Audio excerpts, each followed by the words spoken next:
au Covid, une coopération paradoxale. Donc, merci à vous. Et donc, je vous interromprai dans 20 minutes pile. Très bien, merci beaucoup. Du coup, j'ai pas l'image en retour. Je ne sais pas si c'est normal ou pas. Vous l'avez pas sur votre... Oui, sur l'écran. Il faut que je me tourne. Ouais. Je sais pas. Est-ce que la technique, vous pouvez... Est-ce que les premiers intervenants, vous aviez une image sur l'écran? C'est pas grave, sinon je vais me tourner légèrement, mais du coup, je ne vous regarderai pas. D'accord. Peut-être on peut malgré tout... Alors nous, on l'a pas non... Moi, je ne l'ai pas non plus, c'est vrai. Ouais. D'accord, bon, c'est pas grave. Il n'y a pas le partage d'écran. Non, c'est vrai que moi, je ne l'ai pas non plus, du coup. Ok, entendu. Bon, bah, écoutez, merci beaucoup pour votre invitation. Ouais. Donc, je vais vous proposer un regard un petit peu différent de ce qui vous a été proposé un peu plus tôt, tout simplement parce que je suis psychologue social et je travaille depuis une vingtaine d'années maintenant sur les processus d'adaptation aux phénomènes épidémiques, avec des terrains surtout dans les territoires d'outre-mer et depuis quelques années également, et avec la pandémie qui nous a tous beaucoup mobilisés ces derniers mois, le terrain français. Donc le sentiment que j'ai en vous écoutant, et je trouve que c'est vraiment important de le signaler, c'est que au sein des sciences humaines et sociales, j'ai le sentiment... Non, mais c'est pas grave. Le sentiment que j'ai, c'est que au sein des sciences humaines et sociales, on est un petit peu comme des aveugles face à un éléphant, et que finalement on peut appréhender cet objet, la pandémie, cette pandémie mondiale, de différentes manières, et y voir chacun un petit peu ce qu'on cherche à y trouver, que ce soit en matière d'action publique, d'organisation, de philosophie des sciences, d'éthique. Et pour ce qui me concerne, la manière dont je vais aborder en fait cet objet, c'est à travers les comportements de prévention, qui est un peu à cheval entre les questions de santé publique et les questions de sciences humaines. Alors, j'aimerais notamment adresser ces trois questions qui m'ont beaucoup occupé ces derniers mois. D'abord, comment les Français en fait, ont réagi à ce risque d'infection sur le plan des comportements qu'ils ont pu déployer, et pourquoi finalement cette réaction était paradoxale, sachant qu'on sortait de plusieurs mois de conflit social, l'un des plus longs des 30 dernières années. Quelles étaient les approches théoriques finalement qu'on pouvait mobiliser à l'interface entre différentes disciplines pour permettre de rendre compte en fait, de cette variabilité comportementale à la fois sur le plan collectif et individuel, et puis quelle a été la puissance explicative ou heuristique, hein, pour prendre un mot qui est de plus en plus popularisé, de ces théories dans le contexte de la pandémie de Covid-19. Alors, juste quelques données. J'ai eu une chance incroyable qui est que, comme j'avais fait pas mal d'enquêtes, notamment dans les Antilles, en Guyane, et puis aussi à l'île de la Réunion, sur la réaction des populations à ces risques épidémiques, j'avais développé pas mal d'outils méthodologiques, et donc Santé publique France m'a invité en fait, à se joindre à leurs équipes de chercheurs dans l'unité de promotion de la santé et prévention, qui travaillaient justement sur ce suivi des populations pour savoir dans quelle mesure les grandes recommandations des pouvoirs publics étaient ou non mobilisées, appliquées ou pas, et pourquoi, par la population française. Donc j'ai vraiment eu cette chance-là de pouvoir interroger tous les mois, ou plusieurs fois par mois dans certains cas, à peu près 2000 adultes sur la période qui a commencé en mars 2020 et jusqu'à à peu près février 2021. Donc on a évidemment posé beaucoup de questions sur la question des comportements qui étaient mis en place à ce moment-là, mais aussi sur les questions de santé mentale, et on a essayé également de déterminer quels étaient les grands facteurs psychosociaux qui étaient associés ou pas à cette réponse comportementale. Et donc ça nous permet de suivre et d'analyser, ce qui est de mon point de vue un des plus beaux jeux de données qui existent actuellement dans le monde, les évolutions en cours dans la société française, et notamment concernant cet objet que j'ai évoqué, c'est-à-dire les attitudes et les comportements par rapport aux mesures de prévention qui étaient recommandées par les pouvoirs publics. Alors voici les principaux résultats qu'on a obtenus, et c'était tout à fait intéressant. Et pour rien vous cacher, on a dû en fait modifier notre échelle de mesure entre la première et la deuxième enquête, tout simplement parce qu'on avait ce qu'on appelle en psychologie un ceiling effect, donc un effet plafond, c'est-à-dire qu'il y avait un tel haut niveau de respect et de coopération des Français que, on le voit un petit peu ici, tout le monde était à des niveaux très très élevés. On a dû revoir notre échelle en cours de route pour pouvoir avoir un petit peu de variabilité, essayer de voir ce qui se passait dans la population.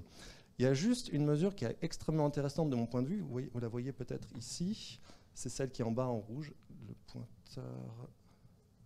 En fait, c'est l'usage du masque. Vous voyez que l'usage du masque était quasiment impossible en début de pandémie, tout simplement parce qu'il n'y avait pas de stock disponible, vous le savez.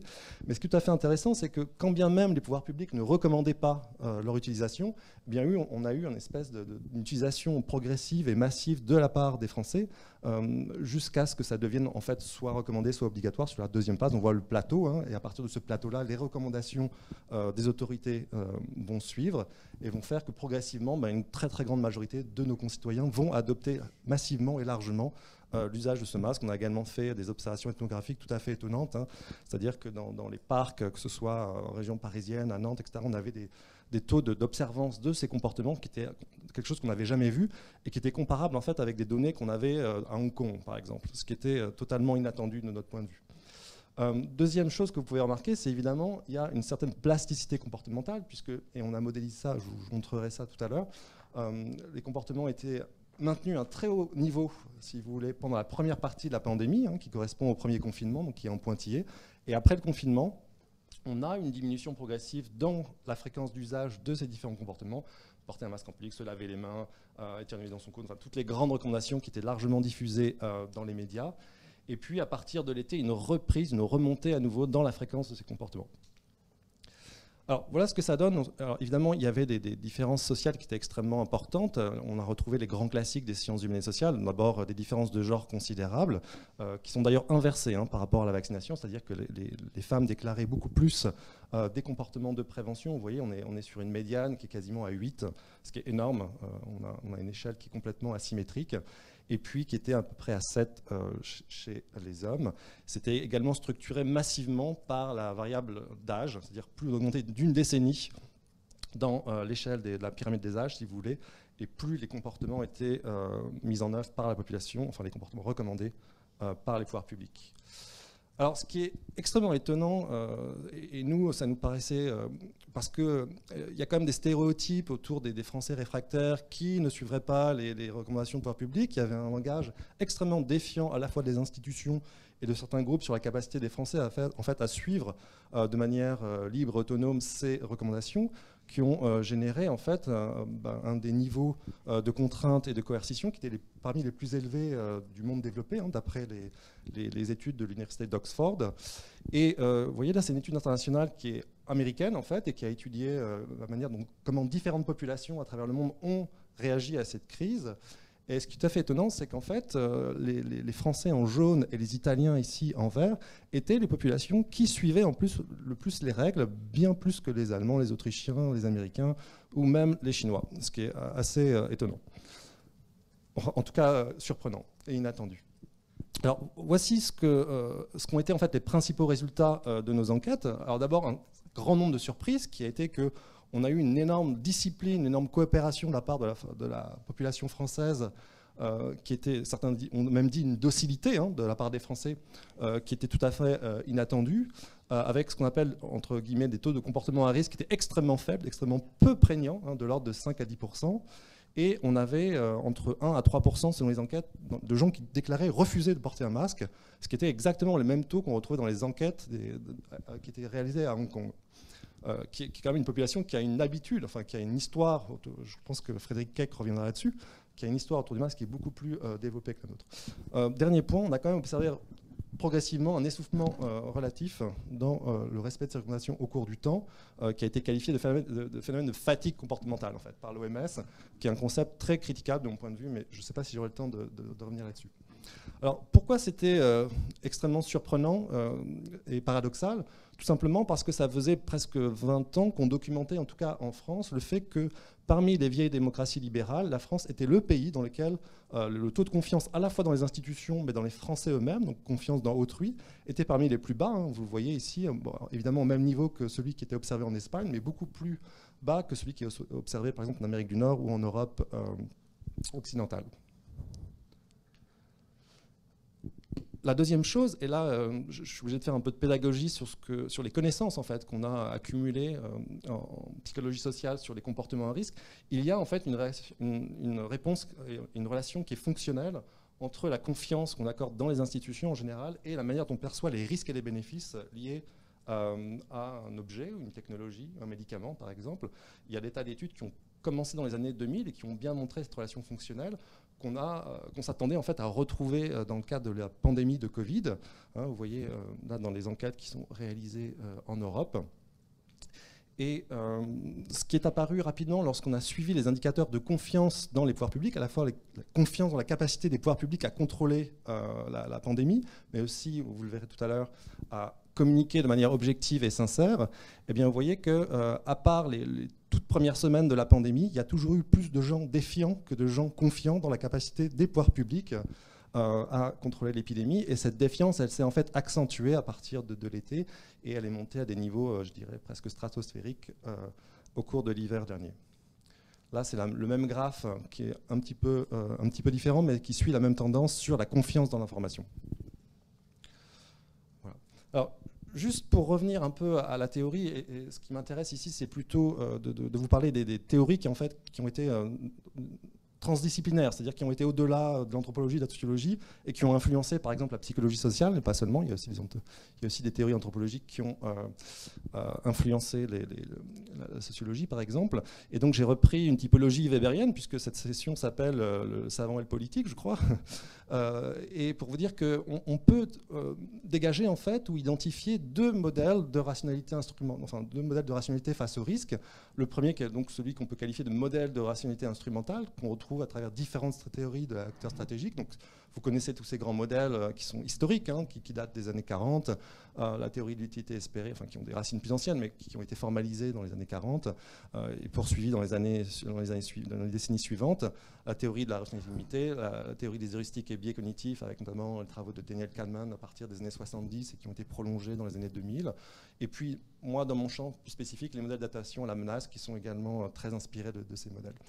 Et en face de ces modèles de rationalité instrumentale, vous avez également des modèles de rationalité axiologique qui sont extrêmement intéressants, notamment les approches culturalistes qui ont été développées notamment dans les années 80 par Mary Douglas et Aaron Wildavsky, qui ont été prolongées dans le champ de la psychologie culturelle par un chercheur de Yale qui s'appelle Dan Kahn, qui s'appelle la théorie de la cognition culturelle. Et puis on a aujourd'hui de très nombreuses théories autour de ce qu'ils appellent les post-truth society theories, donc tout ce qui met la confiance dans les institutions ou dans la science au cœur de leur modèle de coopération ou non avec les institutions. Voilà. Alors, pourquoi c'était intéressant? Parce que la plupart des études en fait, qui s'intéressaient à des questions un peu sociétales ou environnementales, en tout cas des objets à l'interface entre des sujets de société et des sujets de santé, que ça peut être le réchauffement climatique, les armes à feu, vous voyez l'avortement ici, de nombreux travaux avaient montré qu'il y avait une structuration extrêmement forte par le type de valeurs en fait, que les gens adoptaient. Ils avaient fait des classifications qui étaient inspirées justement des travaux de l'anthropologue Mary Douglas et qui montraient qu'on pouvait assez bien prédire en fait, les attitudes des Américains en fonction de la manière, en fonction des visions du monde ou des valeurs sociales et culturelles que les Américains endossaient. Voilà. Alors, en s'inspirant en fait, de ces deux approches théoriques, on a essayé de comprendre en fait, cette variabilité dans la population française, pour voir dans quelle mesure c'était heuristique, prédictif, etc. Et tout d'abord, le premier constat qui est tout à fait intéressant et étonnant, c'est que, parce que la critique qu'on a souvent par rapport aux méthodes d'enquête par questionnaire, c'est que finalement, c'est des données déclaratives qui sont sujets à de très nombreux biais, notamment des biais de disparité sociale. Donc c'est difficile de faire confiance en fait, à des données déclaratives. Mais on a des nouveaux outils qui sont apparus depuis maintenant une dizaine d'années, qui sont un peu effrayants de mon point de vue, parce que j'ai réalisé à quel point en fait, Google savait beaucoup de choses sur nous. Si on était dans des pharmacies, dans des supermarchés, dans des parcs, dans des gares, dans des stations de bus, toutes ces informations, on peut les avoir de manière agrégée. Et ce que montrait en fait la comparaison en fait, entre les données d'incidence de la mortalité, ici, donc c'est les décès à 7 jours, la moyenne des décès à 7 jours sur le graphe haut, et en bas, vous avez la mobilité des Français pendant la crise, et bien vous avez une symétrie presque parfaite entre ces deux graphes, en fait, qui valide indirectement en fait, l'hypothèse d'un acteur stratégique, c'est-à-dire que les Français, en gros, adoptent massivement des comportements de prévention lorsque la dynamique épidémique est positive, dans le sens forte et défavorable, donc quand le nombre de morts augmente, et quand la dynamique épidémique ralentit, qu'il y a de moins en moins de décès, eh bien on observe en fait une adaptation des populations à cette situation épidémiologique et un relâchement, si on veut parler comme ça, dans les mesures de précaution. Donc il y a à la fois deux phénomènes tout à fait intéressants et également quelque chose sur lesquels je vais revenir. Alors, si on modélise un peu nos données, donc vous avez les données Santé publique France en rouge ici, hein, donc là c'est la moyenne des comportements adoptés dans la population française, et en bleu vous avez l'incidence du nombre de décès sur 7 jours, eh bien, vous voyez qu'à part sur la première partie de la pandémie, qui est vraiment une partie qui était vraiment caractérisée par la surprise, la peur et presque la stupeur des populations face à ce phénomène épidémique, eh bien, on a une corrélation, je ne dis pas causalité, mais on a une corrélation presque parfaite en fait, entre la dynamique épidémique et la logique comportementale ou la dynamique comportementale dans la population française.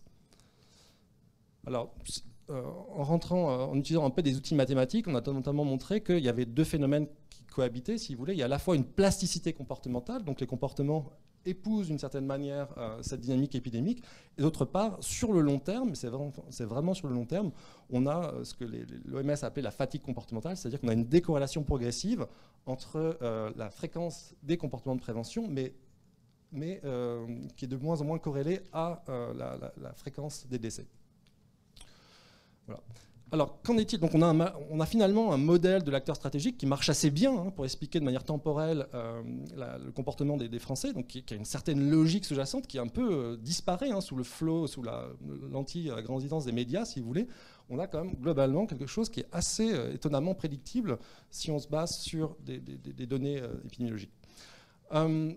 À partir des années 2010, il y a eu un certain nombre de travaux tout à fait intéressants qui ont montré qu'il y avait progressivement une politisation de la question vaccinale aux États-Unis. Donc c'est Dan Kahn, notamment le psychologue culturel, qui a regardé ça en premier, et qui a montré que progressivement, la vaccination, comme d'autres objets, par exemple le réchauffement climatique ou les armes à feu ou l'avortement, la vaccination devenait progressivement un sujet de polarisation entre les républicains et les démocrates aux États-Unis.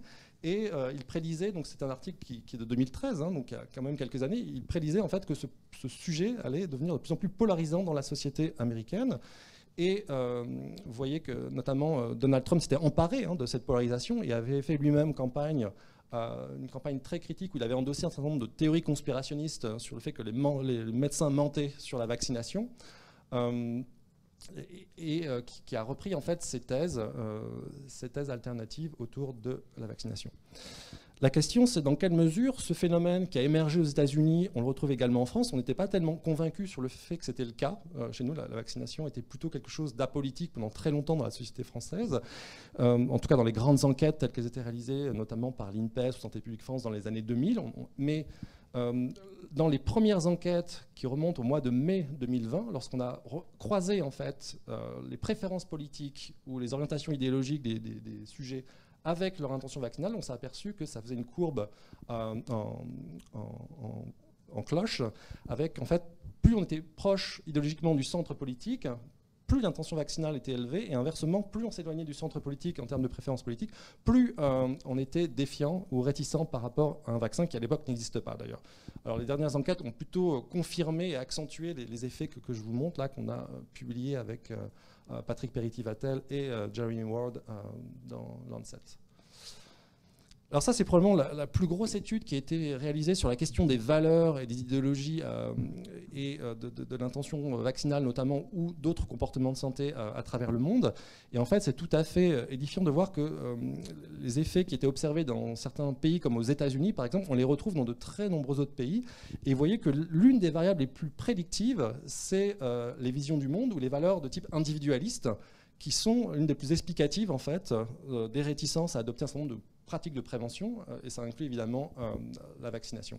Et vous voyez que des sujets classiques, évidemment, qu'on retrouve à travers l'histoire récente, notamment l'effet du genre, l'effet de la confiance, ça a un impact, vous voyez, c'est bien dans la marge d'erreur, donc on est au-dessus, ça explique une variance importante, significative de ces comportements, mais ce n'est pas les plus explicatives. Les plus explicatives, c'est plutôt en termes de valeurs et d'orientation politique, et on retrouve ça dans de très nombreux pays, vous voyez, ça va de l'Australie jusqu'aux États-Unis ici. Voilà, donc ma conclusion, ce sera de vous dire que je crois que c'est important pour les spécialistes des sciences humaines et sociales de discuter entre eux, mais c'est aussi extrêmement important qu'on dialogue, ou qu'on instaure un dialogue aussi avec les épidémiologistes, parce que les épidémiologistes sont aussi un petit peu perdus dans leur modèle, ils ne le reconnaissent pas, ils ne l'ont pas trop reconnu ces derniers mois, mais Niall Ferguson, qui était l'épidémiologiste en chef, avant qu'il soit pris dans un scandale de mœurs, avait écrit quelque chose de tout à fait intéressant, une tribune dans Nature, où il disait en fait que le problème de ces modèles, donc les modèles de l'Imperial College, qui ont un peu organisé la stratégie anglaise et même française dans une certaine mesure, était extrêmement limité parce qu'en fait, on ne savait pas du tout comment les populations réagissaient aux phénomènes épidémiques. Donc on avait une espèce de trou noir dans la connaissance épidémiologique qui était de comprendre quelle était la réflexivité en fait, des populations, comment les populations réagissaient en fait, à ces phénomènes épidémiques. Et en fait, il avait proposé une espèce de programme qui, à mon avis, est tout à fait intéressant, même si lui-même ne l'a pas du tout mis en application dans le cadre de ses travaux ultérieurs. C'était que, selon lui, pour mieux comprendre la dynamique des épidémies dans le futur, eh bien, il va falloir adopter une approche beaucoup plus holistique qui, à la fois, mobilise les sciences humaines et sociales et qui cherche à comprendre non seulement comment les comportements influencent les épidémies, mais aussi comment les épidémies influencent à la fois les comportements individuels et collectifs. Voilà, je vais m'arrêter là. Merci beaucoup et aussi d'avoir tenu l'horloge, ce qui permet vraiment 10 minutes de questions après cet exposé très passionnant sur les faits, aussi sur les concepts. Est-ce qu'il y a des questions dans la salle, réelle ou virtuelle? Oui, Frédéric Keck. Ah, j'avais cette même question.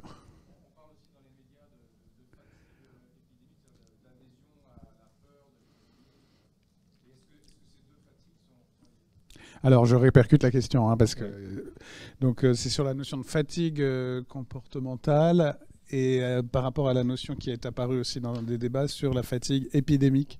Et moi, j'avais la même question, peut-être je prolonge un tout petit peu aussi, c'est sur la dimension éventuellement justement naturalisante aussi de cette notion de fatigue. Oui, c'est tout à fait intéressant. Alors, sur cette notion, comme pour d'autres, il y a des débats et des controverses énormes actuellement dans la littérature. D'abord parce que c'est des concepts émergents, ils étaient assez peu mobilisés jusqu'à présent. Et en plus, ils sont promus en fait, plutôt par des experts de santé publique, c'est-à-dire que c'est plutôt les groupes d'experts au sein de l'OMS. C'est pareil pour l'hésitation vaccinale. Hein. Le concept d'hésitation vaccinale a été promu par un groupe de l'OMS dédié, ad hoc. C'est la même chose pour la notion de fatigue comportementale.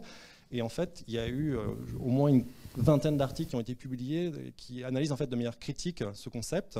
Nous, on a essayé de voir dans quelle mesure ça pouvait avoir une réalité statistique, ce qui était discuté aussi par un certain nombre de spécialistes qui prétendaient en fait que, en fait, on n'avait pas du tout de traces dans les enquêtes récentes de cette fatigue. Et effectivement, parce que nous, dans nos données, si fatigue elle existe, en tout cas, on l'observe sur le très très long terme. C'est-à-dire que ça met vraiment plusieurs trimestres avant qu'on puisse l'observer en tant que tel. C'est-à-dire qu'il y a une décorrélation entre la dynamique épidémique et la dynamique comportementale, si on veut bien le définir de cette manière, ce qui est une manière de l'appréhender, mais qui peut être tout à fait, évidemment, questionnée.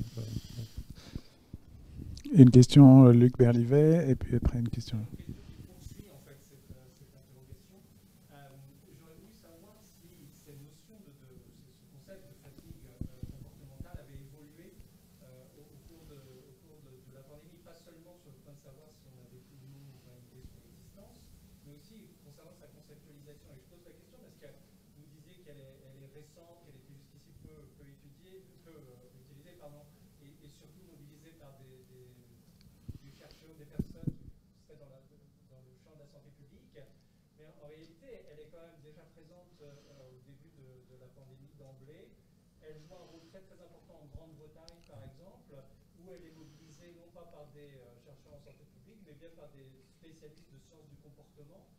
D'emblée la pose comme une limite, par exemple, aux interventions non thérapeutiques, créant d'ailleurs des controverses et des bagarres, on pourrait presque dire, y compris entre spécialistes de sciences du comportement.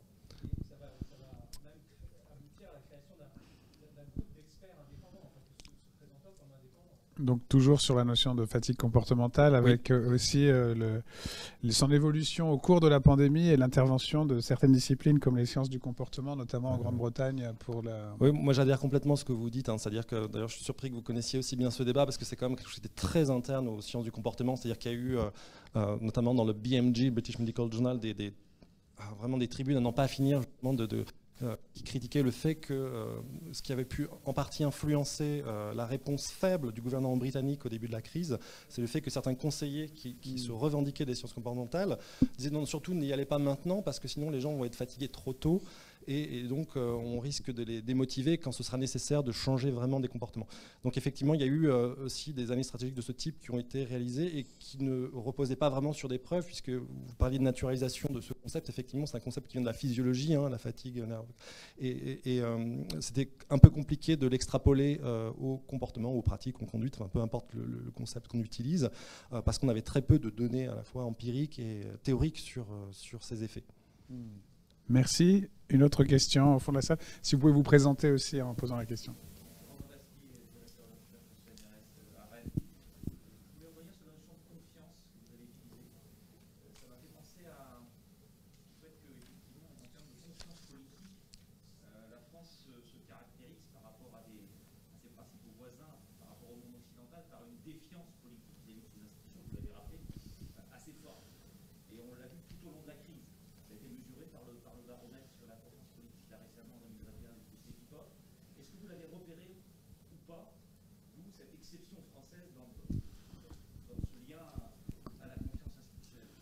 Donc une question sur la singularité de la France dans le niveau de défiance vis-à-vis du politique. Alors moi je ne l'ai pas repéré, mais il y a des très gros travaux internationaux, notamment à travers du World Value Survey, qui mesurent en fait ces différentes composantes de confiance, à la fois confiance institutionnelle, mais aussi confiance dans autrui, donc c'est confiance interpersonnelle, et qui montre que la France se singularise parce qu'à la fois il y a une forte défiance institutionnelle, mais aussi une forte défiance vis-à-vis d'autrui. Donc c'est pas seulement la confiance dans les institutions, c'est aussi la confiance dans nous-mêmes, si j'ose dire.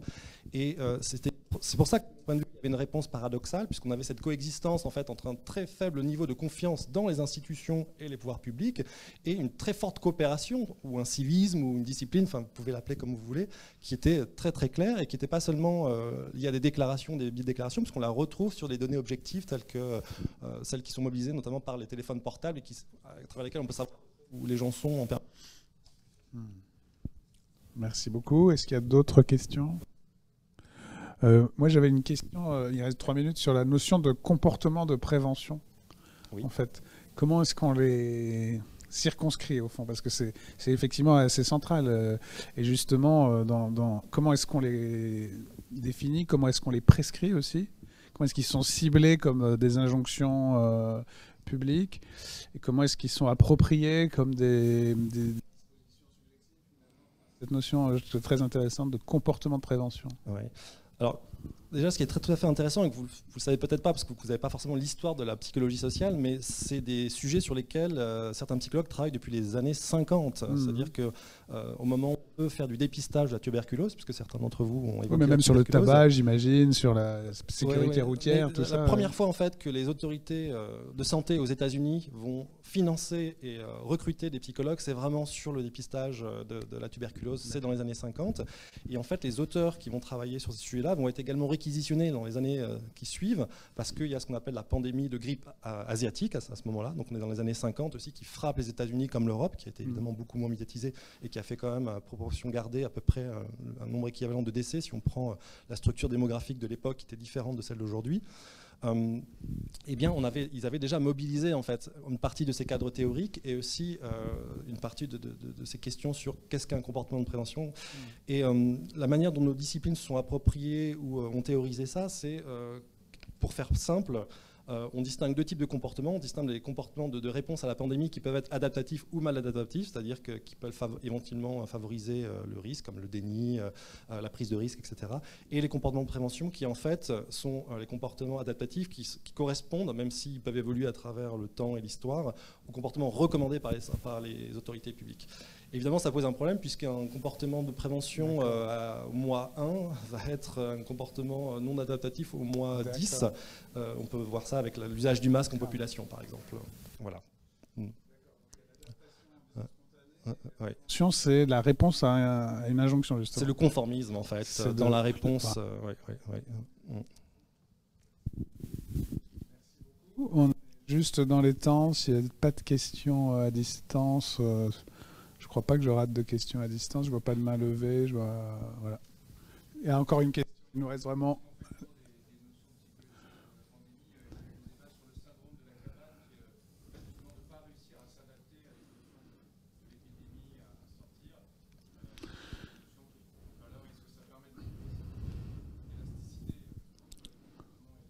Le syndrome de la cabane, Ouais. de la niche. Ah oui, d'accord.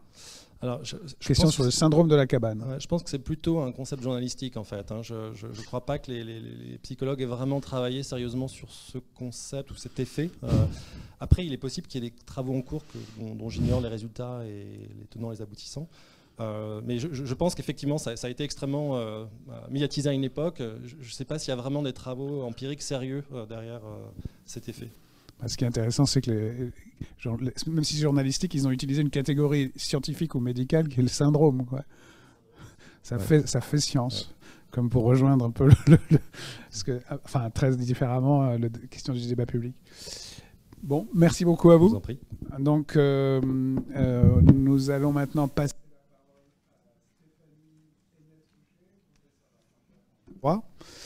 qui va nous parler du gouvernement par l'état d'urgence, acte 2. Donc, je pense qu'il y en a eu et vous en attendez d'autres ensuite. Vous allez nous situer l'acte 2 dans la tragédie.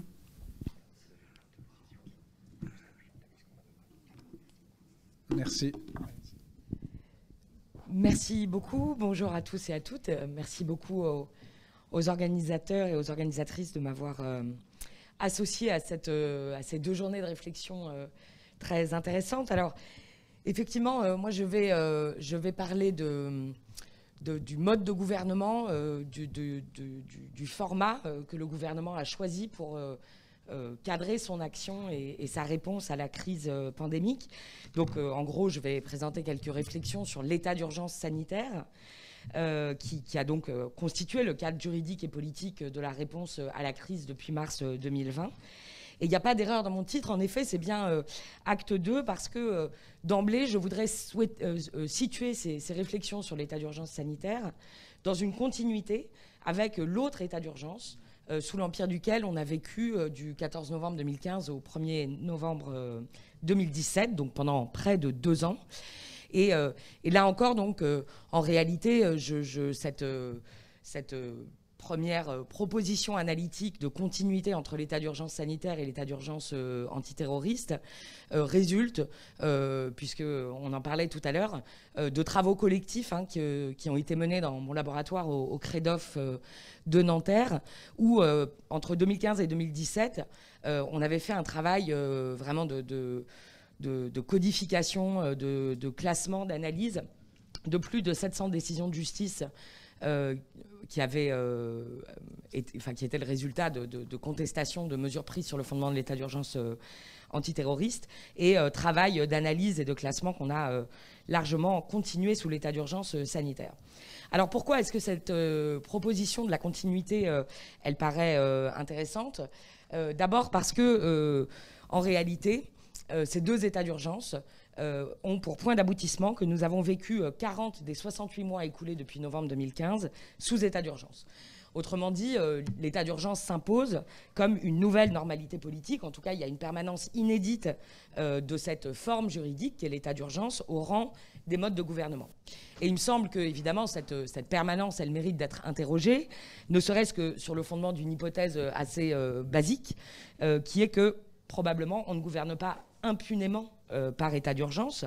L'état d'urgence, en réalité, n'est pas une parenthèse qu'on referme une fois la crise passée. Et ce qu'on observe, c'est qu'au contraire, l'état d'urgence laisse des traces. On ne revient pas au statu quo ante. Et ça se traduit concrètement par le fait que l'expérience prouve que les états d'urgence tendent à être normalisés, c'est-à-dire à se mêler au droit commun, à y pénétrer, à y laisser des traces durables. Et elle prouve aussi que l'état d'urgence se diffuse, se dissémine dans l'ensemble de l'ordre juridique par un effet de contamination. C'est-à-dire qu'on déclenche un état d'urgence pour répondre à la crise terroriste ou pandémique. Et en réalité, on voit qu'il déploie sa logique et ses effets bien au-delà de ses objectifs spécifiques. Et dans ce que je voudrais partager avec vous aujourd'hui, il y a vraiment une interrogation autour de cette banalisation, de cette normalisation de l'état d'urgence parmi les paradigmes du gouvernement contemporain, et notamment de leurs effets en termes de brouillage des catégories centrales du politique avec lesquelles on pense habituellement le monde. Et je crois que poser clairement ces questions est d'autant plus important que déjà d'autres crises se profilent, d'autres crises se profilent pour lesquelles on voit que la rhétorique de l'état d'urgence est déjà très installée. Et je pense évidemment, par exemple, à la crise climatique. Alors, premier effet de continuité entre l'état d'urgence 2015-2017 et ce qu'on observe depuis mars 2020, c'est la normalisation. Alors la normalisation d'un état d'urgence, qu'est-ce que c'est? C'est l'intégration dans le droit commun, dans le droit normal, dans le droit antérieur, de règles initialement spécifiques à l'urgence, de manière plus ou moins floue. Vous avez ici une description de ce phénomène de normalisation rédigé par un rapporteur spécial des Nations Unies. C'est en réalité la normalisation des états d'urgence, c'est vraiment une des interrogations, une des inquiétudes fondamentales dans la réflexion théorique sur l'état d'urgence. On peut illustrer cette normalisation de deux manières. D'abord, on va voir que c'est très difficile de lever un état d'urgence. Et on va voir ensuite que même quand on arrive à lever un état d'urgence, en réalité, il laisse véritablement des traces significatives. Alors c'est très difficile de lever un état d'urgence. Je peux prendre ici l'exemple de deux textes qui ont été votés récemment par le Parlement français, la loi du 9 juillet et la loi du 31 mai 2021, pardon, il y a une erreur, qui toutes deux donc, organisent la sortie de l'état d'urgence sanitaire. Alors c'est très intéressant, ce sont des lois donc, qui s'intitulent comme cela figure ici, mais en réalité, entre le régime juridique créé par ces lois de sortie de l'état d'urgence et le régime juridique de l'état d'urgence sanitaire plein et entier qui a été voté le 23 mars 2020, en fait, il n'y a pratiquement pas de différence. Il n'y a pratiquement pas de différence, c'est-à-dire que la seule chose que le gouvernement ne peut plus faire... Alors, j'ai l'impression que ça s'est éteint. Est-ce que j'ai fait... C'est bon. La seule chose que le gouvernement ne peut plus faire, c'est prononcer le confinement généralisé de la population. En revanche, tout le reste... le couvre-feu, par exemple, vous voyez que le couvre-feu, il est resté en vigueur jusqu'au 20 juin sous l'empire de ce régime de sortie. Le Premier ministre peut encore prendre des mesures de réglementation d'interdiction de la circulation des personnes et des véhicules. Il peut encore prendre des mesures qui interdisent ou conditionnent l'accès des personnes aux établissements rassemblant du public. Il a pu mettre en place le fameux pass sanitaire sur lequel on peut revenir, etc. Donc c'est très difficile de considérer qu'on est sorti de l'état d'urgence. Et en réalité, ce que font ces lois, c'est qu'elles créent un espèce d'état transitoire, un tiers-état entre l'état de droit et l'état d'urgence, qui est un peu capturé ici par une métaphore que j'aime bien employer, c'est-à-dire qu'avant l'état d'urgence, c'était un peu un interrupteur, c'est-à-dire on était soit sous état d'urgence, soit sous régime normal. Et maintenant, avec ce type de texte, l'état d'urgence devient un peu un variateur de lumière, c'est-à-dire on est plus ou moins sous état d'urgence. Et donc, c'est ici une première illustration de ce brouillage sur lequel je reviendrai en conclusion. Deuxième illustration de la normalisation, même lorsqu'on arrive à lever un état d'urgence, on se rend compte qu'en réalité, il laisse des traces. Et ici, le cas d'école, c'est évidemment ce qui s'est passé à la fin de l'état d'urgence antiterroriste entre 2015 et 2017. Stéphanie, excusez-moi, il faudrait mettre votre main plus haut sur le micro parce que vous coupez l'antenne du micro. Donc il y a des intermittences. Oh là, c'est très compliqué ça. Merci. Alors je vais essayer d'être très disciplinée de la main. Donc, à la fin en 2017, je crois que je peux aussi enlever ça d'ailleurs, en 2017, la dernière loi de prorogation de l'état d'urgence terroriste, elle avait maintenu l'état d'urgence en vigueur jusqu'au 1er novembre 2017. Donc, il allait être levé par l'expiration de ce délai le 1er novembre 2017. Mais en réalité, le gouvernement a estimé qu'il n'était possible de lever l'état d'urgence qu'en votant une nouvelle loi, qui est la loi SILT, la loi sécurité intérieure et lutte contre le terrorisme, qui a été promulguée la veille de la levée de l'état d'urgence.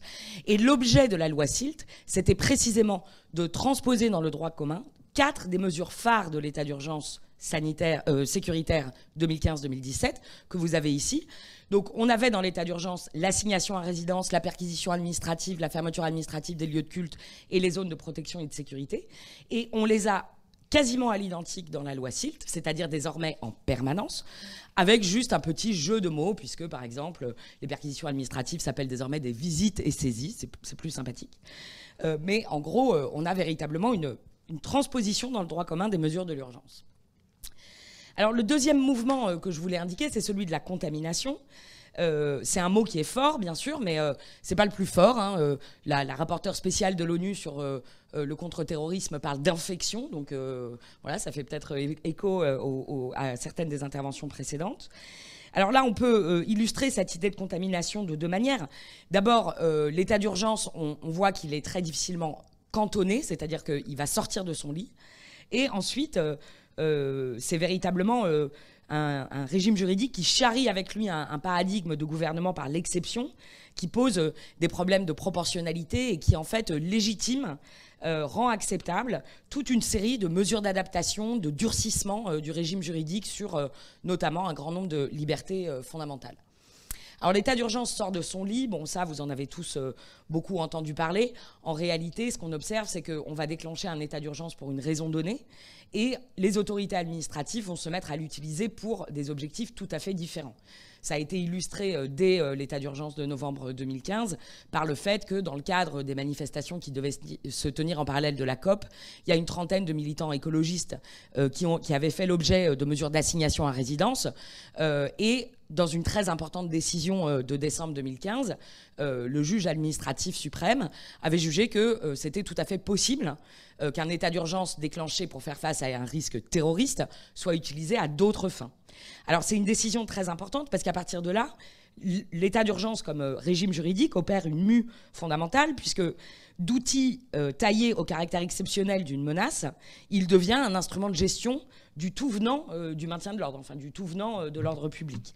Et donc en réalité, on a vu l'état d'urgence antiterroriste servir par exemple pour toute la gestion policière de Nuit debout par exemple, pour un très grand nombre d'opérations de démantèlement des camps à Calais, Grande-Synthe, etc. Donc on voit vraiment que voilà, c'est un régime juridique qui n'est pas du tout cantonnable à l'objectif pour lequel il est initialement mis en place. Et c'est la même chose avec l'état d'urgence sanitaire. La loi de 2020, vous en avez un extrait ici, est très exigeante sur le fait que les mesures doivent être strictement proportionnées et qu'elles doivent être levées dès qu'elles ne sont plus en vigueur, dès qu'elles ne sont plus nécessaires. Sauf que vous voyez bien le problème, face à un risque pandémique, toute mesure qui limite la circulation des personnes peut se présenter ou être justifiée comme poursuivant une finalité sanitaire. Et donc en fait, l'état d'urgence sanitaire, il peut attraper à peu près n'importe quel type de mesure en revanche, il a du mal à les soumettre à ces exigences strictes appropriées aux circonstances de temps, il faut y mettre fin sans délai lorsqu'elles ne sont plus nécessaires, etc. Et au-delà, donc, l'état d'urgence sort de son lit et au-delà, il va emporter des modifications profondes du droit existant. Alors, sous l'état d'urgence sanitaire, vous en avez été témoin, il y a eu des délégations de pouvoir législatif au gouvernement qui sont d'une ampleur absolument inédite et historique, hein, puisqu'il y a une centaine d'ordonnances qui ont été prises par le gouvernement dans des domaines extrêmement divers pour adapter le droit de la copropriété, les délais du contrôle technique automobile, mais aussi pour permettre la prolongation sans juge des détentions provisoires au mois de mars 2020 et des mesures évidemment beaucoup plus graves. Il y a eu ça donc au niveau national, hein, une quantité absolument gigantesque de normes d'adaptation qui ont vraiment bouleversé le droit existant à la situation pandémique.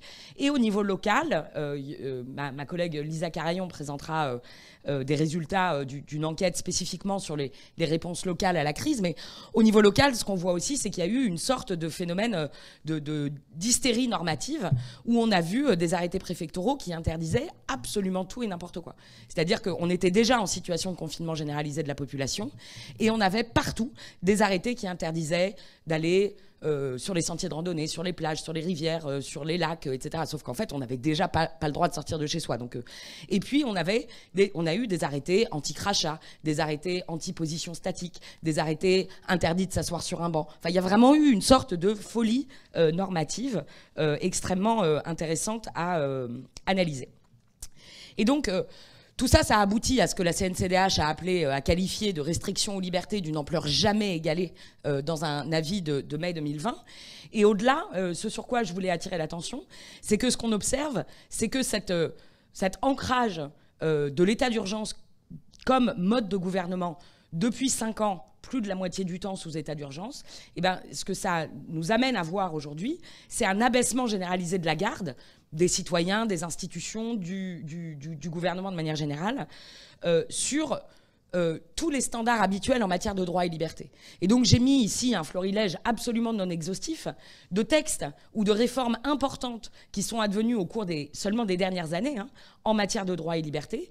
Et ce qu'on voit, c'est qu'on a véritablement un durcissement très sévère du régime général applicable. Donc ça va de la loi sécurité globale, qui fait suite à la loi anti-casseurs qui venait d'être votée seulement 2 ans auparavant, à des incriminations nouvelles. Par exemple, il y a désormais une contravention pour participation à des manifestations interdites, même si c'est une participation purement pacifique. Il y a eu des décrets qui ont fait un peu de bruit en décembre 2020 qui permettent le fichage des opinions politiques.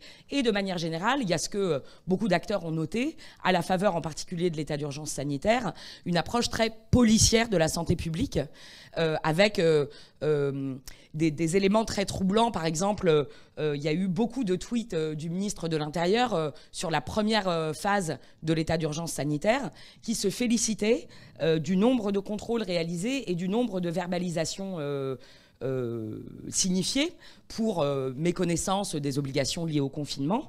Et c'est très intéressant de voir que le ministère de l'Intérieur, d'abord, est celui qui communique sur la politique d'état d'urgence sanitaire, qui est une question de santé publique, mais le ministère de l'Intérieur était extrêmement présent, et surtout de proposer une lecture vraiment par le chiffre des infractions commises, du succès ou de l'efficacité de l'état d'urgence. Et donc ça, c'est un élément qui me semble intéressant. Alors j'en termine en arrivant à cette notion de brouillage. Cette forme état d'urgence qui s'ancre dans la durée, qui se normalise, qui se banalise, elle produit non seulement des effets sur le régime des droits et libertés, comme je viens de le dire, mais aussi sur le fonctionnement de la démocratie. Et ça, dans un double sens. C'est-à-dire que si on regarde la démocratie comme quel est le régime politique français, on voit qu'on a une redéfinition à plus ou moins bas bruit du régime politique, parce que les équilibres institutionnels sont tout à fait bouleversés par l'état d'urgence. On a vraiment, c'est un régime juridique évidemment qui fait de l'exécutif le centre de gravité du pouvoir, qui neutralise largement les contre-pouvoirs. Enfin, il y a énormément de choses derrière cette diapositive et je pourrais répondre dans les questions. Mais au-delà du cas spécifiquement du régime politique français, je crois que ce qui est intéressant, c'est de voir que le brouillage, il opère aussi sur les catégories fondamentales du politique, ou par lesquelles on pense le politique. Et évidemment, le premier brouillage, c'est le brouillage entre la norme et l'exception. Brouillage entre la norme et l'exception, qui atteint, me semble-t-il, son point ultime à l'occasion de l'intervention télévisée du président de la République le 14 octobre 2020, puisque alors même que ce jour-là, il venait de signer un décret en Conseil des ministres qui redéclenchait l'état d'urgence plein et entier, c'est le deuxième confinement, qui redéclenchait l'état d'urgence, eh bien, il n'en dit pas un mot dans son intervention télévisée. Il parle simplement d'une mesure de couvre-feu. Et donc, je pense que là, effectivement, c'est le point ultime du brouillage, puisque l'état d'urgence, alors que c'est un régime d'exception, eh bien, le chef de l'État ne prend même pas la peine de signifier à la population, à laquelle pourtant il prend la peine de s'adresser, du fait que voilà, on sort de l'état de droit classique et qu'on revient dans un régime exceptionnel. Et puis, ce brouillage, il va se voir aussi par le fait que pour reprendre le verbe employé par Samuel Hayat, la réponse à la crise pandémique a enjambé les classifications des régimes politiques. Et c'est très intéressant, effectivement, de voir qu'en janvier 2020, par exemple, la lecture occidentale de la réponse chinoise est une lecture qui fait une association avec la nature du régime politique chinois. C'est-à-dire, c'est évidemment parce que il y a eu une dissimulation de données scientifiques, parce que c'est pas un régime démocratique, parce qu'il n'y a pas de standards démocratiques en matière de droits et libertés, qu'on assiste à la réponse gouvernementale chinoise que l'on voit, c'est-à-dire confinement, traçage, etc. Et 2 mois plus tard, évidemment, comme on le sait désormais tous, la plupart des États y compris démocratiques, ont adopté exactement le même type de réponse. Et donc ça, c'est évidemment quelque chose qui est tout à fait troublant et qui doit amener à réfléchir, notamment à mesure, comme je le disais, que cette rhétorique de l'état d'urgence, elle s'ancre dans la manière même dont on pense les crises de demain. Et moi, je suis très frappée, par exemple, par le fait que le secrétaire général de l'ONU, Antonio Guterres, ait récemment appelé les États face à la crise climatique à déclencher l'état d'urgence climatique. Je pense qu'il faut vraiment tirer les leçons de ce qu'on observe. Alors là, j'ai livré des observations basées sur le cas français, mais en réalité, comme vous le savez, il y a plus de 100 pays qui ont déclenché un régime d'état d'urgence face à la pandémie. Donc il y a beaucoup de savoir, il y a beaucoup de connaissances sur les effets, non seulement pratiques, mais aussi les enjeux conceptuels en termes de démocratique de ce mode de gouvernement qui appelle, à mon avis, beaucoup plus la vigilance que le fait de jouer sur l'efficacité rhétorique de la formule. Merci beaucoup.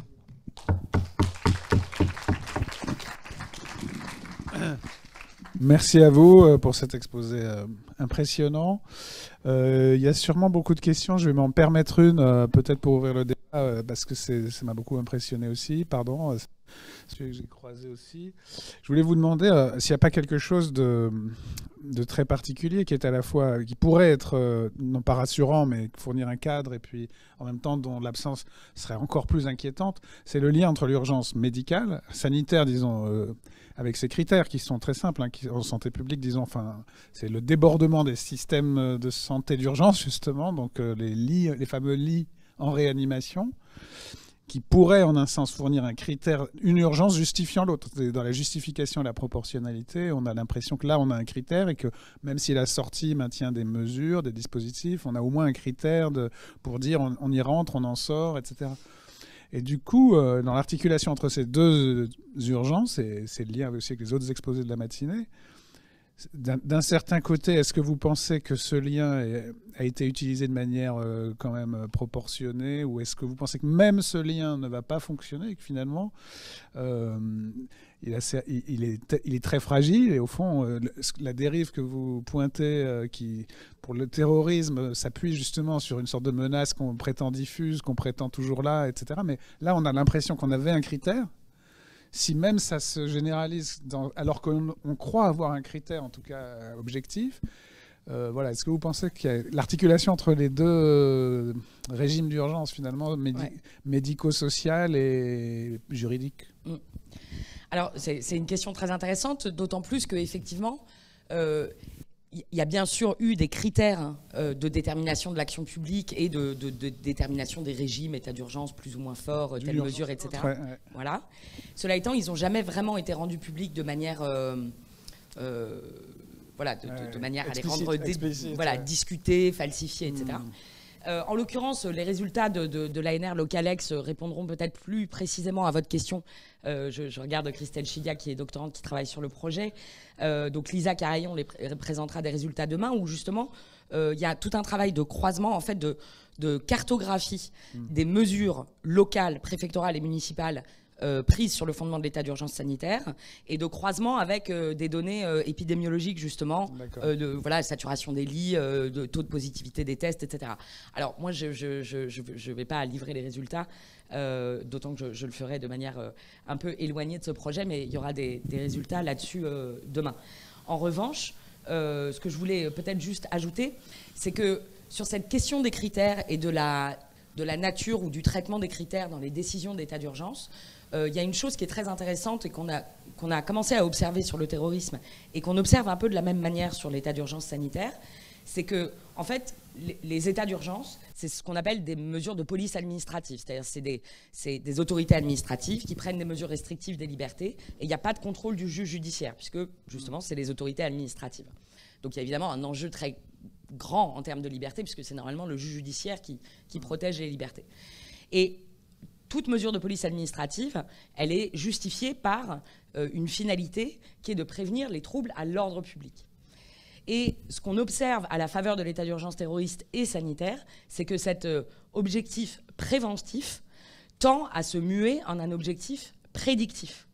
Et c'est-à-dire qu'en fait, tout le contre-terrorisme tend aujourd'hui à mettre les autorités administratives en situation de prédire si telle ou telle personne présente un risque. C'est-à-dire que, par exemple, les formules législatives c'est qu'on va pouvoir prendre des mesures d'état d'urgence antiterroriste contre toute personne à l'encontre desquelles, je cite le texte de loi de mémoire, à l'encontre desquelles on a des raisons sérieuses de penser que son comportement est de nature à causer un trouble à la sécurité ou à l'ordre public. Donc vous voyez, cette logique prédictive, et c'est quelque chose qu'on a vu avec le peu qu'on sait des critères, voilà, le peu qu'on sait des critères qui ont été retenus pour doser l'état d'urgence sanitaire, puisqu'il n'y avait pas que le taux d'occupation des lits, mais il y avait beaucoup de critères qui par ailleurs faisaient l'objet de débats sur leur fiabilité, non pas intrinsèque, mais dans la fiabilité des données qui remontaient sur les taux de positivité des tests, etc.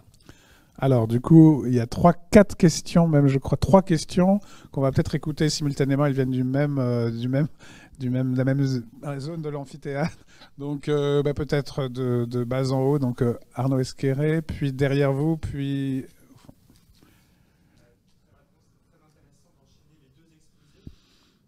Oui.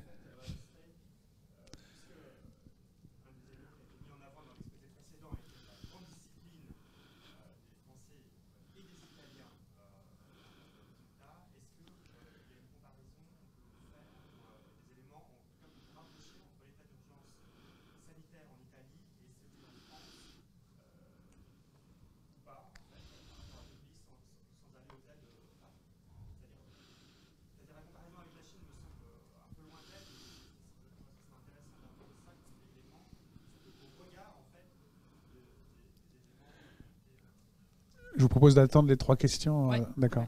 Donc la première question était sur là aussi une comparaison internationale avec l'Italie, au moins plus lointainement d'autres pays, mais en tout cas avec l'Italie. Derrière vous, oui, présentez-vous bien. Hein.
Donc c'est une question sur la déclaration de l'ONU qui a été citée à la fin de l'exposé, enfin du secrétaire général de l'ONU qui a été citée à la fin de l'exposé sur un état d'urgence climatique. Est-ce qu'il n'y a pas là justement une confusion dans les termes entre l'urgence, disons, objective climatique et l'état d'urgence juridique? Et effectivement, c'est une expression qui frappe beaucoup. Une dernière question, Olivier Borras, peut-être?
Donc la comparaison internationale de nouveau, mais sur la notion qui intervient en France d'ordre public, au point de peut-être prendre le pas sur la santé publique elle-même. Je vois une quatrième question, mais déjà vous allez répondre à ces trois-là, et puis s'il reste 2-3 minutes vraiment, on verra. Merci beaucoup pour toutes ces questions. Peut-être une réponse décevante, mais honnête sur les comparaisons internationales. Pour l'instant, c'est difficile de vous répondre parce que voilà, c'est des choses qui sont en train de se produire. C'est déjà beaucoup de travail de suivre ce qui s'est passé en France. Donc, à ma connaissance, on n'a pas encore de connaissances comparables, disons, sans être aussi approfondies, sur les états d'urgence à l'étranger. Néanmoins, pour essayer quand même de donner quelques pistes, parce qu'on regarde quand même, mais c'est juste qu'on n'a pas vraiment encore fait d'enquête approfondie, c'est vrai que l'état d'urgence comme forme, effectivement, et par contraste avec la communication précédente de Jocelyn Raude, me semble en effet montrer que un des endroits où il y a véritablement une défiance, c'est effectivement dans le rapport du gouvernement à la population. Et ça, je crois qu'en effet, cette multiplication des états d'urgence en est un signe très fort, pour toutes les raisons que vous avez dites sur cette espèce de fétichisation de l'ordre public. Ça, c'est indubitablement quelque chose qu'on retrouve ailleurs. Et par exemple, l'Italie, vous posiez la question sur l'Italie, c'est intéressant parce que l'Italie est un des pays, et finalement, ils n'ont pas été si nombreux que ça, qui a choisi ce même dispositif politico-bureaucratique de contrôle qu'est l'attestation de déplacement dérogatoire. Donc il y a bien là voilà, cette espèce de contrôle très prégnant de la population qui repose un peu sur un enjeu, un mélange subtil de confiance et de défiance, parce que c'est l'autodéclaration, mais enfin c'est quand même le fondement de la verbalisation possible.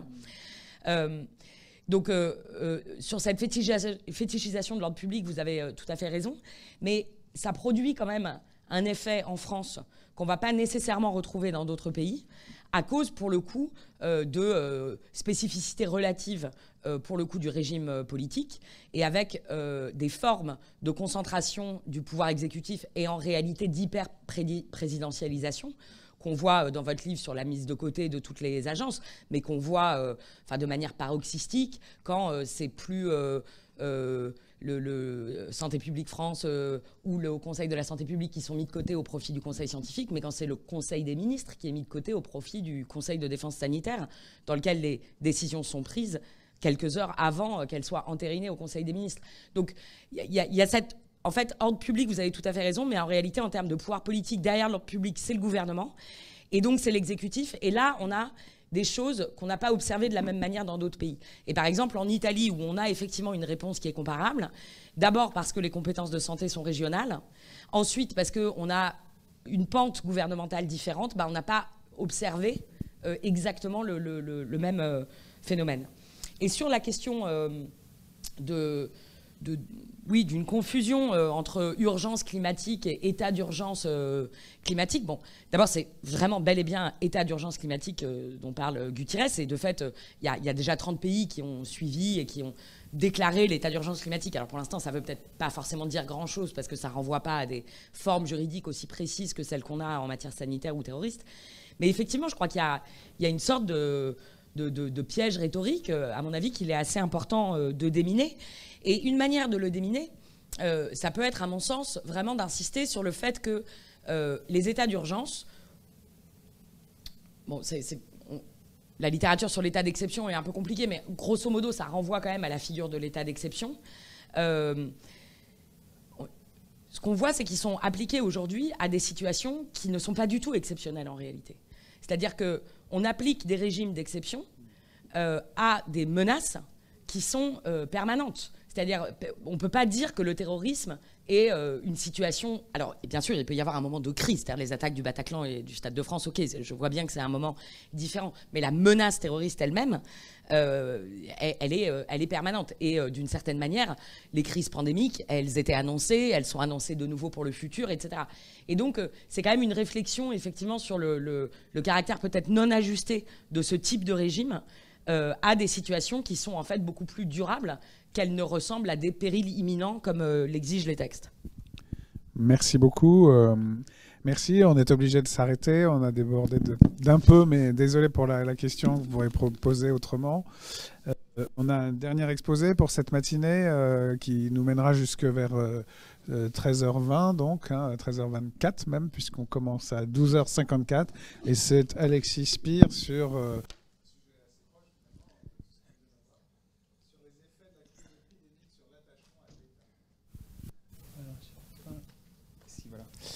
Bien, bonjour à tous. On n'a pas de retour sur l'écran. Non, c'est pas grave. Je vais du coup ne pas vous regarder et regarder l'écran.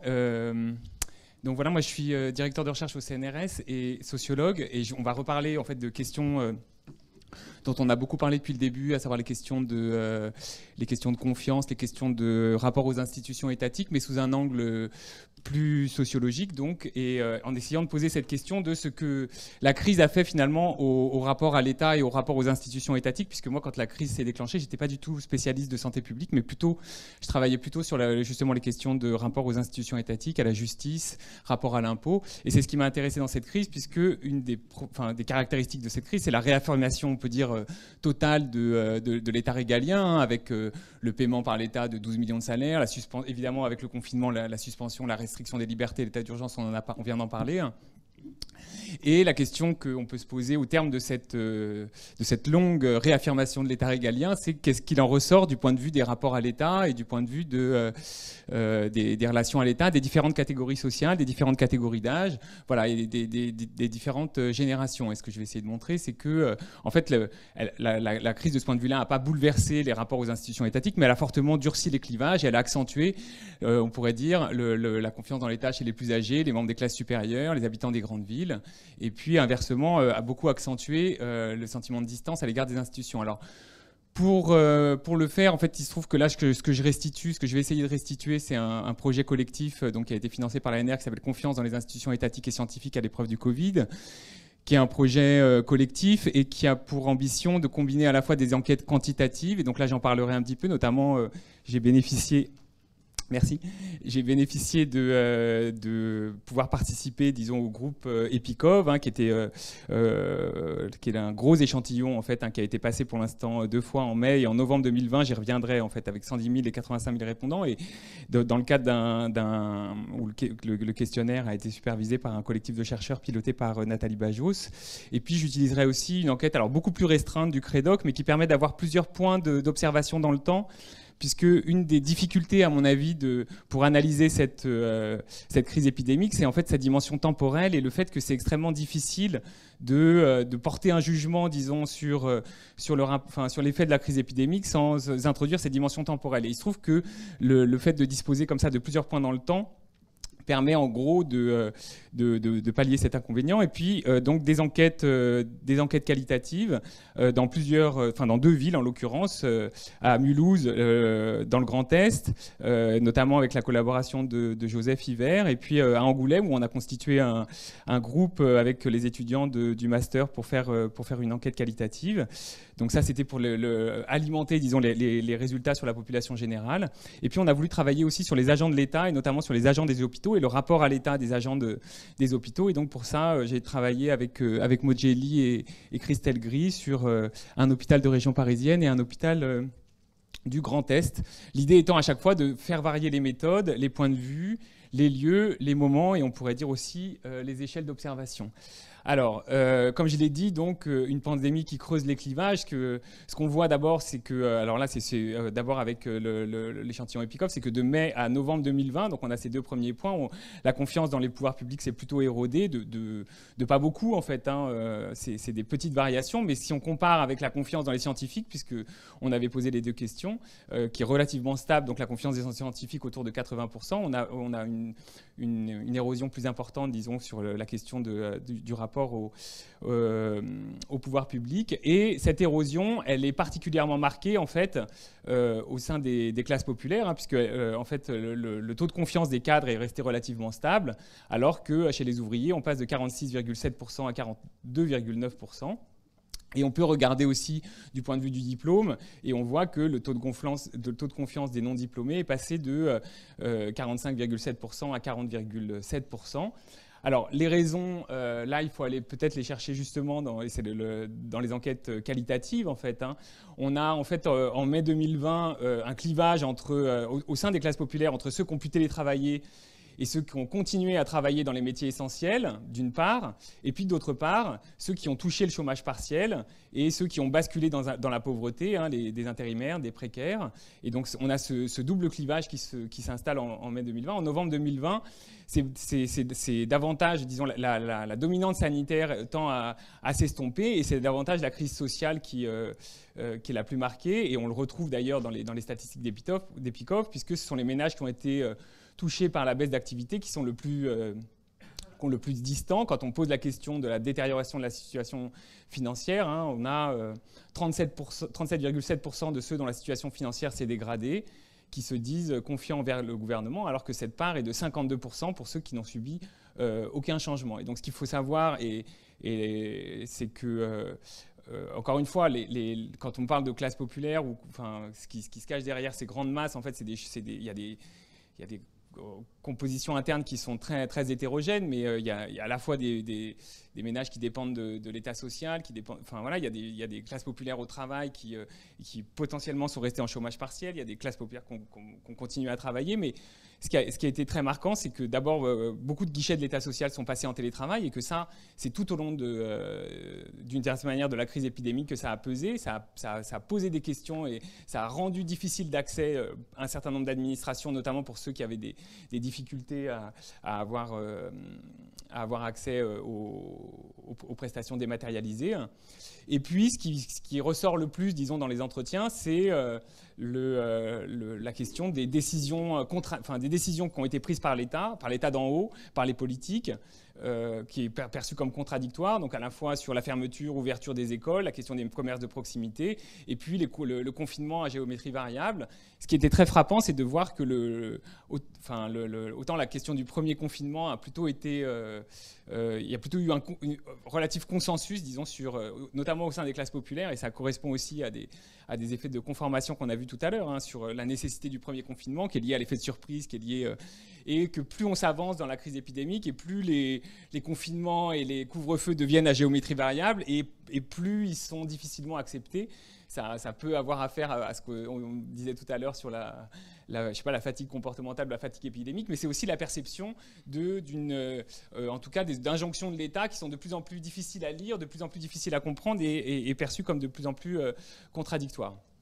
Derrière ça, on a aussi des clivages générationnels, où là, on voit que la confiance dans les pouvoirs publics, alors chez les 18-24 ans, elle passe de 48,4% à 41,9%, hein, dans un contexte de disparition des stages rémunérés, de raréfaction des emplois d'appoint, de fermeture des universités.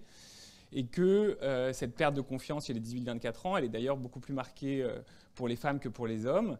Et à l'inverse, on a un peu le mouvement inverse chez les plus âgés, hein, où la confiance dans les pouvoirs publics des 65-74 ans a plutôt augmenté et passé de 55,2 à 55,7%, avec là aussi, hein, l'idée que les pouvoirs publics ont mis tout en œuvre pour protéger les anciens.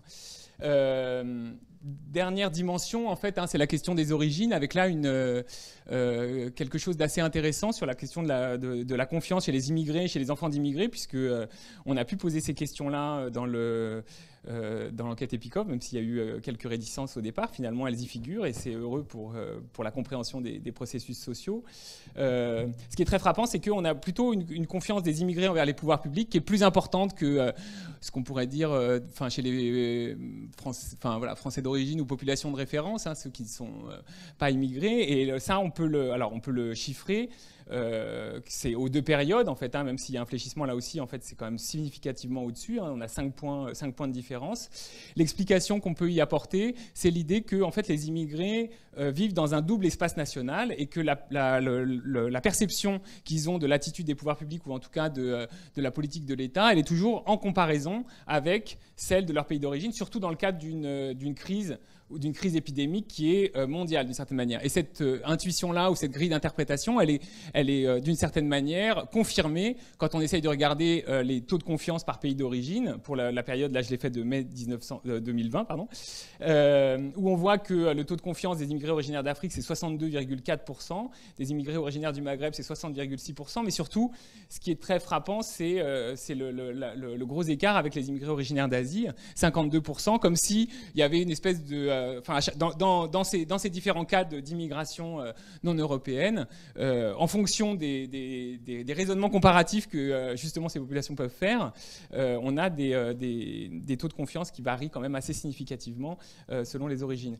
Et puis en revanche, on n'a pas du tout ce phénomène-là chez les enfants d'immigrés, chez les descendants d'immigrés ou les enfants d'immigrés en l'occurrence, où là on a plutôt une confiance qui est bien en deçà de celle de la population d'origine, des taux de confiance qui sont bien en deçà de celle de la population d'origine, avec là peut-être un élément d'explication assez important qu'on ne peut pas exactement démontrer dans Epikov, faute de questions ad hoc là-dessus, mais c'est sur l'idée que la période, qui apparaît dans les entretiens qu'on a pu faire dans le Grand Est, c'est le fait que la période de confinement, de contraintes sanitaires, a accru le sentiment de discrimination.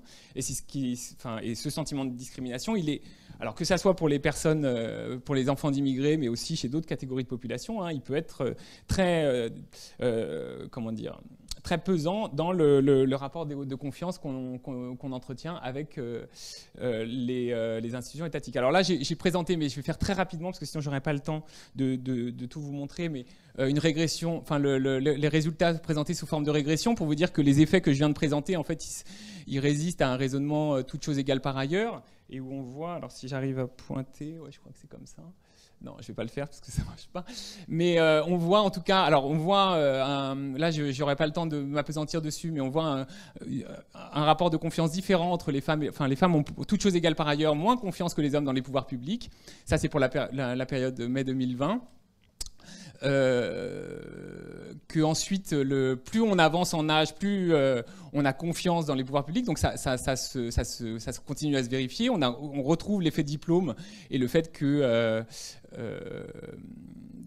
les Bac plus 5, par exemple, c'est comme ça que ça se lit, ont 1,25 fois plus de chances que les titulaires du baccalauréat d'avoir confiance dans les pouvoirs publics. On a un gradient du revenu qui est très très fort, c'est-à-dire que les plus bas revenus ont très significativement moins confiance dans les pouvoirs publics que les tranches des hauts revenus. On retrouve aussi ce qu'on disait sur le taux de confiance des immigrés par rapport au groupe majoritaire et le rapport inversé pour les enfants d'immigrés. Alors, les effets. Alors là, je vais prendre une enquête qui a vraiment pas grand-chose à voir, mais qui permet d'avoir un point supplémentaire en attendant la troisième campagne d'Epikov qui est en train d'être passée en ce moment au mois de juin. C'est une enquête du Crédoc de janvier 2021 où on va retrouver, en fait, mais ça permet d'avancer dans le temps, on va retrouver, disons, on pourrait dire les trois fractures, mais de façon beaucoup plus explicite, où la déstabilisation des groupes sociaux les plus dominés se traduit par un sentiment beaucoup plus critique à l'égard des institutions étatiques. Donc on peut le regarder en fonction des diplômes, sur le fait que 37% des dons diplômés mettent en cause la responsabilité de l'État dans la mauvaise gestion de l'épidémie, versus 29% des diplômés à Bac plus 3, même si les catégories sont plus larges parce que en fait, l'échantillon est beaucoup plus réduit. J'insiste là-dessus. C'est deux enquêtes très hétérogènes qu'on ne peut pas vraiment comparer, mais encore une fois, qui permettent quand même d'avoir une idée sur la façon dont la situation évolue, au moins au début de l'année 2021. On va retrouver la fracture générationnelle, là aussi, sur le fait entre accuser, disons, la gestion étatique et accuser les comportements des individus. On voit des différences très importantes entre les jeunes et les plus âgés. Et puis, on voit aussi poindre, disons, émerger une fracture territoriale sur les personnes qui vivent dans un territoire, entre guillemets, qui considèrent vivre dans un territoire délaissé par les pouvoirs publics et qui, là aussi, ont des taux de confiance beaucoup plus faibles que ceux qui n'ont pas ce sentiment-là. Donc voilà, alors toujours sur les faits, en fait, c'est que on pourrait penser que ce rapport à l'État, en fait, il est symbolique et que finalement, c'est des différences très abstraites. Et en fait, le travail qu'on a mené avec Lena Zilberzan et avec Nathalie Bajos montre que, en fait, il y a des effets en période de crise épidémique extrêmement extrêmement concret et on pourrait dire même extrêmement délétère en matière d'accès au vaccin et d'accès à la vaccination, puisque ce qu'on montre dans l'article qui est en cours de publication, donc avec Nathalie Bajos et Léna Zilberzan, c'est que cette question de la confiance, elle est extrêmement prédictive dans le rapport à la vaccination, et que ceux qui n'ont pas confiance dans le gouvernement ont 3,22 fois plus de chances d'être réfractaires au vaccin contre le Covid.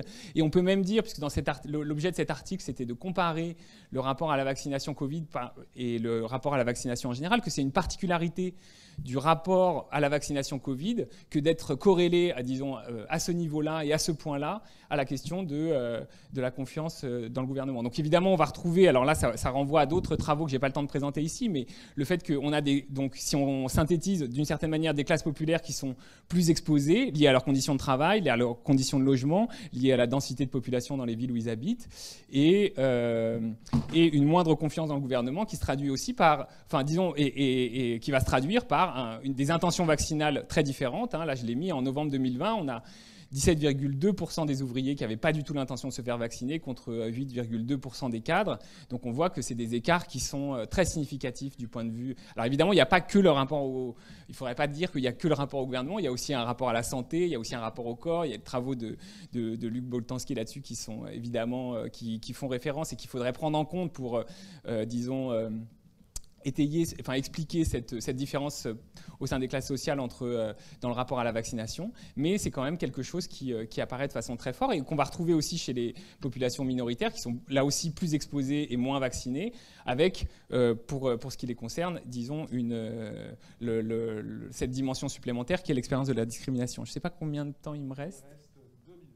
Ah oui, alors je ne vais pas du tout avoir le temps de présenter la dernière partie qui est en fait ce que je voulais présenter sur les agents de l'État et donc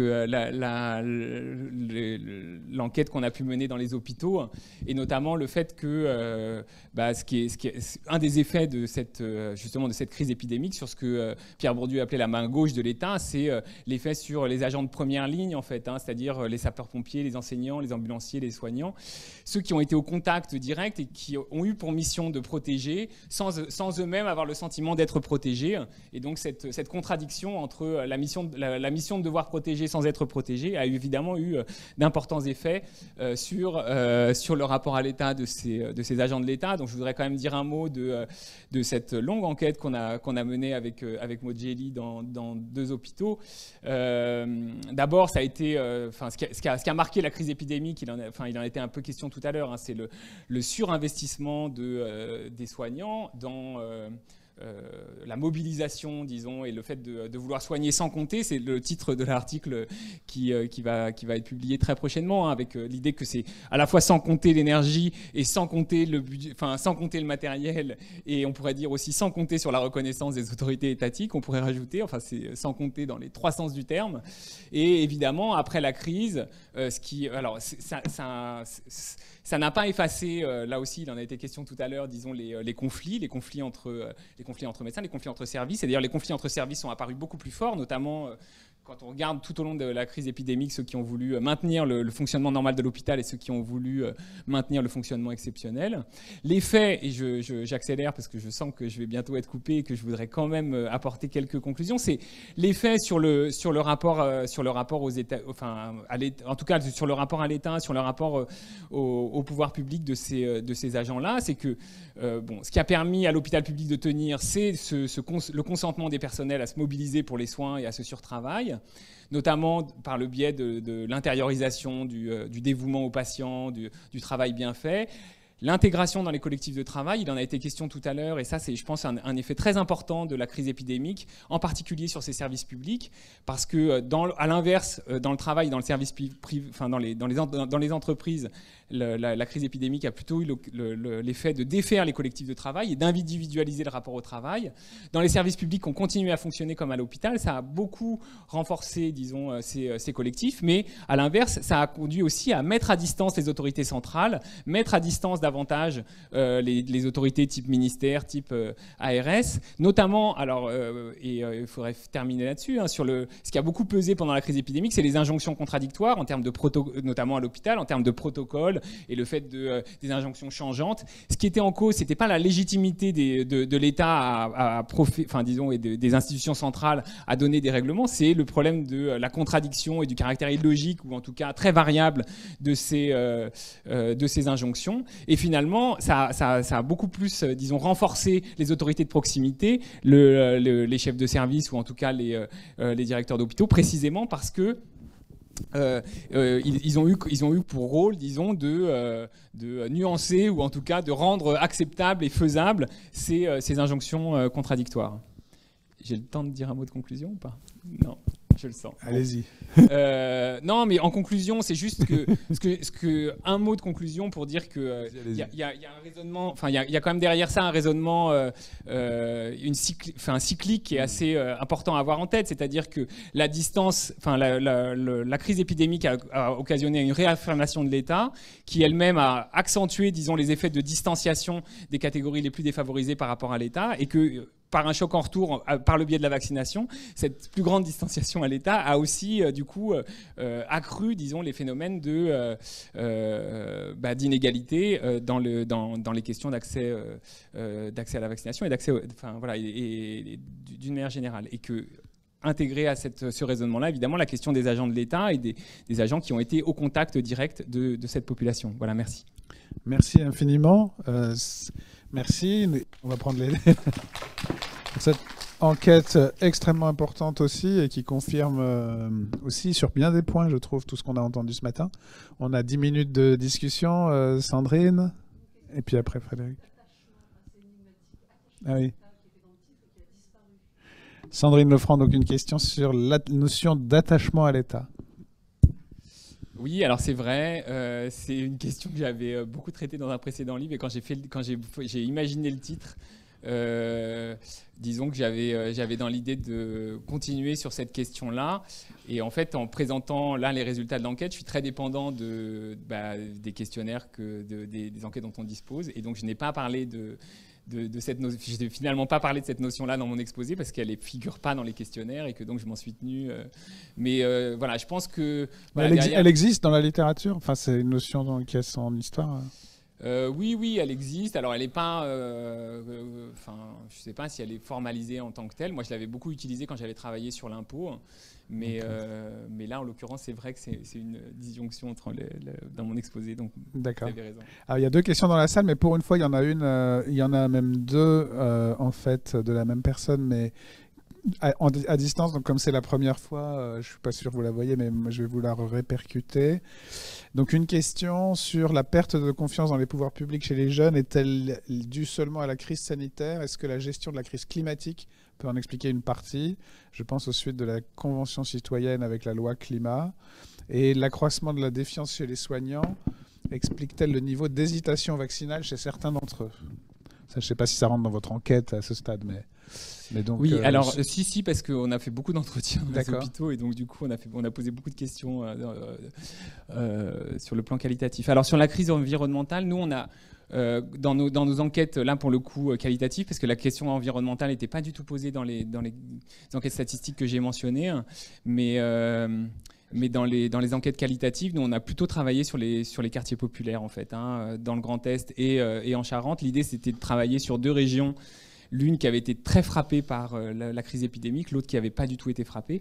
Un des résultats que j'ai pas eu le temps de présenter d'ailleurs, c'est qu'en fait, il n'y a pas cette notion, enfin, disons que la différence entre les deux régions n'est pas marquante de ce point de vue-là, c'est-à-dire que c'est pas du tout quelque chose de pertinent. Le fait que la région ait été frappée de plein fouet dès le début de l'épidémie pour le Grand Est, et en l'occurrence pour Mulhouse, et puisqu'on s'est intéressé au quartier de Mulhouse de l'église évangélique qui était le premier cluster, et si on compare en fait avec le quartier populaire d'Angoulême sur lequel on a enquêté, en fait c'est pas du tout une différence pertinente.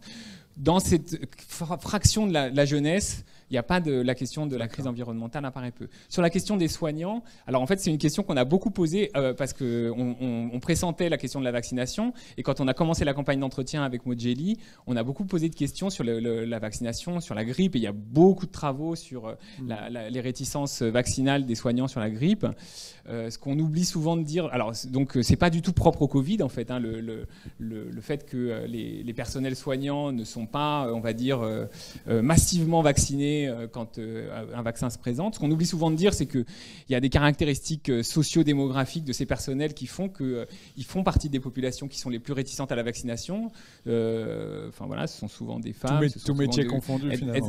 Il y a des différences entre aide-soignante et médecin justement, mais les plus, voilà, plus on descend dans l'échelle des diplômes et plus on est réticent à la vaccination. Mais ce qui est frappant et ce qu'on peut ajouter quand même par rapport à la crise Covid, c'est que quand on a posé ces questions-là au personnel soignant, ce qui nous a beaucoup été répondu, c'est d'abord, on n'a pas eu les matériels de protection, on nous a pas donné les matériels de protection, disons, nécessaires, et on a attrapé la maladie et maintenant on nous demande de nous vacciner alors qu'en fait, voilà. Donc il y a un peu cet effet-là, effectivement.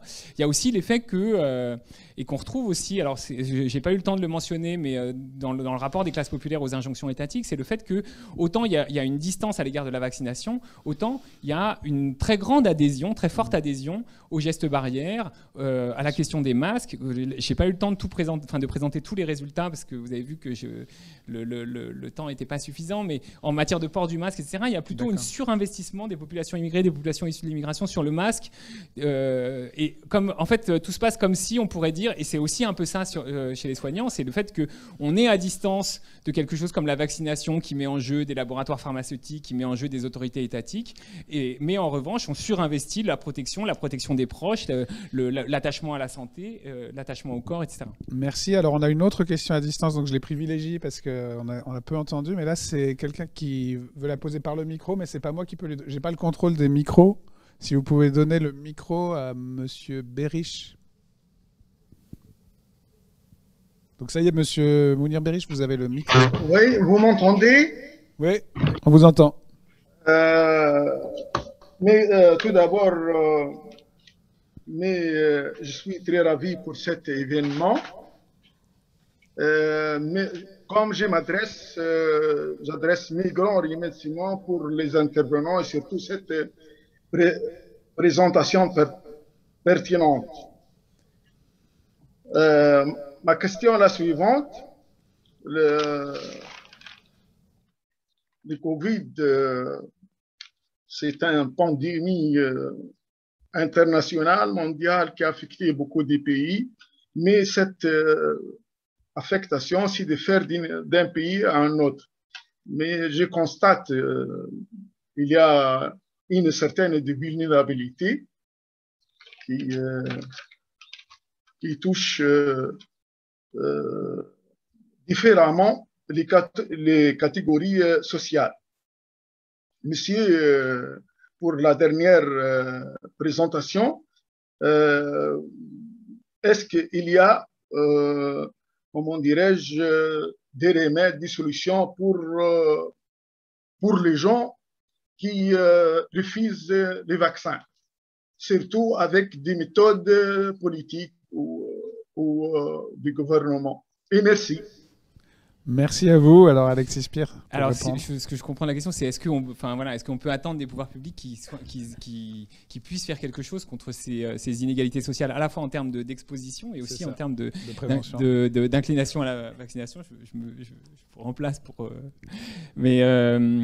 ce qu'on pourrait dire, c'est que, enfin, ce qui est apparu, c'est que quand tout à l'heure j'ai dit qu'il y avait un repli de l'État social pendant la crise épidémique et notamment de tout un pan des administrations qui s'était mis en télétravail et qui s'était coupé d'un certain nombre de populations de classes populaires, c'est ce qui est apparu dans les enquêtes de terrain.